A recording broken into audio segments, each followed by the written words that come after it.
Welcome to Royal Daily Report, your trusted source for the latest royal news and exclusive inside stories. I'm bringing you today's top story that everyone is talking about. Let me tell you what really happened in Paris. Everyone thought this was Meghan Markle's big moment. Her "I'm back and you can't ignore me" fashion return. Balenciaga front row, cameras flashing everywhere. It was supposed to be amazing, but inside that building, it was completely silent. One person who works with fashion said you could feel the air freeze when she walked in. No smiles, no hugs, no "oh my gosh, you look amazing."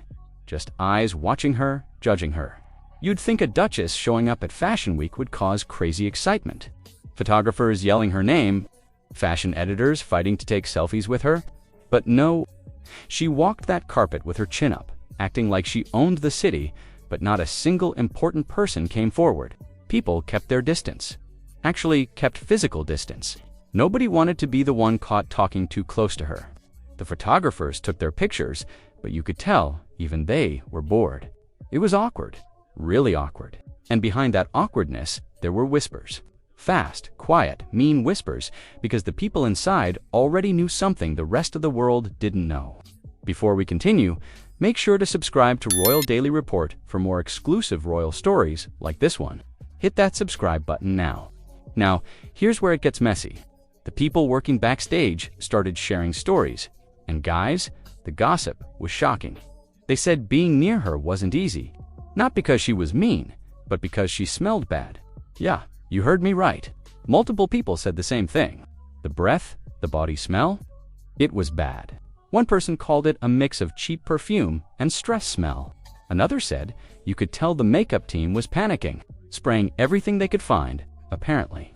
She kept pulling her scarf closer to her face, smiling like nothing was wrong.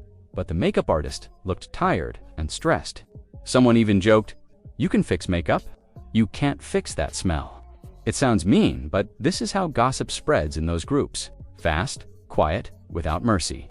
By the end of the night, the rumor had already reached the lobby. People weren't talking about the Balenciaga clothes. They were whispering about her. That's the thing about Paris. It forgives people who are too confident. It forgives scandal, but it never forgives bad hygiene. After the Paris show, the talk inside the fashion companies grew louder. Designers whispered that Meghan's look had been a last-minute favor, not a big invitation. Balenciaga, the brand she chose for her return, hadn't rolled out the red carpet for her. In fact, they'd only given her one pair of shoes, simple black heels. The rest of the outfit was borrowed, not given as a gift. The clothes didn't fit right because they were never hers to keep. No custom fitting, no personal adjustments, no special touch. In the fashion world, that's a quiet message. You're not part of the circle. For celebrities, free clothes are a sign of status, a sign that the fashion house believes you'll bring value to their name. But for Meghan, there were rules. She had to return everything, with the tag still attached. Stay with Royal Daily Report for more shocking revelations. Now this is where it stops being awkward and starts getting creepy. Because when people in Paris said Meghan took a little drive through the tunnel, they didn't mean regular traffic. They meant that specific tunnel. The Pont de l'Alma, the same place where Princess Diana's life ended. At first, people thought it was just coincidence. Then her own team said she didn't know that was where Diana died. But those who knew her and knew her obsession with Diana couldn't believe it. Insiders whispered that she had filmed herself there on purpose, that she wanted to walk the same path to create the same emotion, to blur the line between herself and the woman who once had the world's love. It's the kind of action that makes you question everything. Not just her choices, but her mind. How could a woman so educated, so good with media, not know the history of that tunnel? Her closest friend once said they used to watch Diana's funeral over and over again. She had studied that story. She knew the details. So, how could she not know? The answer is simple. She did know, and that makes it worse. And then the double standards. When Meghan first stepped into the royal spotlight, she called the press cruel, dangerous, and obsessed. She said the British media destroyed Diana and that she and Harry were the next targets. But behind the cameras, another truth was waiting quietly. The same woman who blamed the British press for using tragedy was now sitting down with CBS, the American TV network that bought and showed the photos of Princess Diana dying in her car. The very same network. Those pictures weren't British tabloid work. They were American network profit. CBS paid for them, showed them, and used Diana's final moments to get more viewers, and who gave them exclusive interviews decades later. Meghan and Harry. It's a detail few people talk about, but it changes everything. While the world was sad about Diana, CBS turned her death into a headline. While Harry cried for his mother, that same network sold the image of her pain. And years later, he returned hand in hand with the woman now using Diana's memory to build her brand. It's more than irony.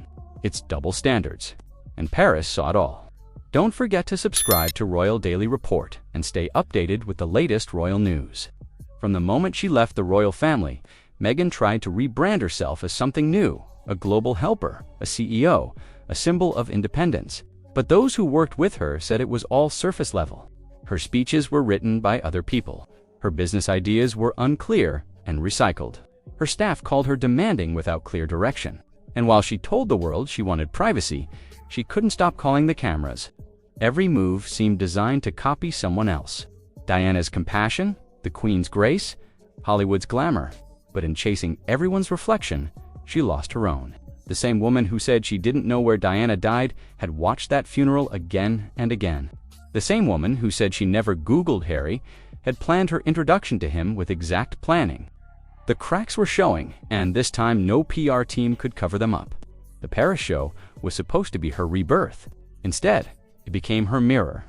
People saw through the performance, the forced smiles, the desperate symbolism, the empty glamour.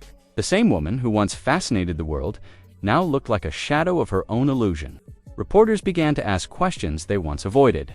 Why did no major designer want to dress her? Why did no global brand sign her after Spotify and Netflix cooled off? And why, after all the healing talk, did Harry look more lost than ever? The answers whispered through Paris like cold wind, because the story wasn't real anymore. The charm had faded, and people were beginning to see the truth. Meghan Markle was no longer the mystery. She was the headline that had already been written too many times, and this time, no interview could rewrite it. By the time she left Paris, the lights were still flashing, but the warmth was gone. The applause was polite, not passionate. And behind her, the whispers were louder than the cheers. The city that once loved Diana had no space left for imitation. Paris doesn't reward fake behavior. It exposes it, and that week, it exposed Meghan completely.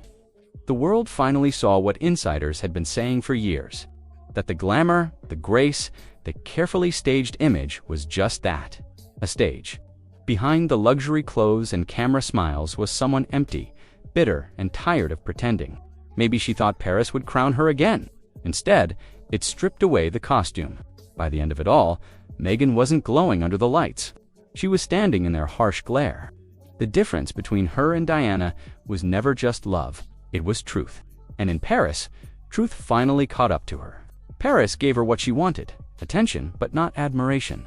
The lights flashed, the cameras clicked, and for a moment, she thought she'd become Diana's reflection. But Diana's light came from love.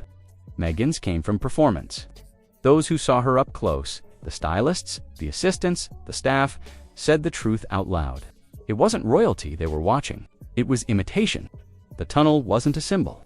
It was a warning, because Paris doesn't reward pretenders. It exposes them. And when the lights faded, there was no applause, just silence.